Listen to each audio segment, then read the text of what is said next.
அதிகமான மெனக்கடல் இல்லாமல் நம்ம வீட்டிலையே ரெடி பண்ணக்கூடிய ஹேர் ஆயில் தொடர்ந்து அப்ளை பண்ணும்போது படிப்படியாக முடி கொட்டுறது ஸ்டாப் ஆகும். முடியும் நல்லா கருமையாக அடர்த்தியாக வளரும்.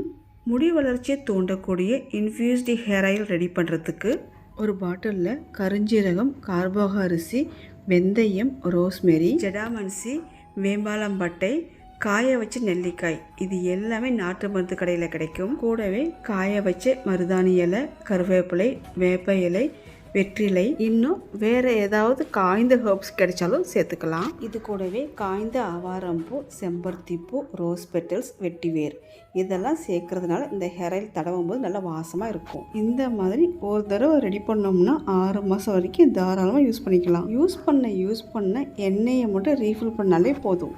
இந்த பாட்டிலில் 1 லிட்டர் அளவுக்கு தேங்காய் எண்ணெய் ஊற்றிருக்கேன். ஃபஸ்ட்டு ஒரு வாரத்துக்கு மட்டும் அப்பப்போ வெயிலில் வச்சு எடுத்தாலே போதும். எண்ணெயும் ஹீட் ஆகும். வேம்பாலம்பட்டை சேர்க்கறதுனால எண்ணெயோட நிறமும் மாறும். அடுத்த 10 நாளைக்கு டிஸ்டர்ப் பண்ணாமல் எண்ணெயை நல்லா ஊற வைக்கிறதுனால ஹெர்ப்ஸில் இருக்கக்கூடிய எசன்ஸ் ஃபுல்லாகவே இறங்கி நம்மளுடைய இன்ஃப்யூஸ்டு ஹேர் ஆயில் ரெடி ஆயிரும். அதுக்கப்புறம் தான் எண்ணெயை ஃபில்ட்ரு பண்ணிவிட்டு யூஸ் பண்ணணும். குறைஞ்சது 15 நாளாவது ஊறணும்.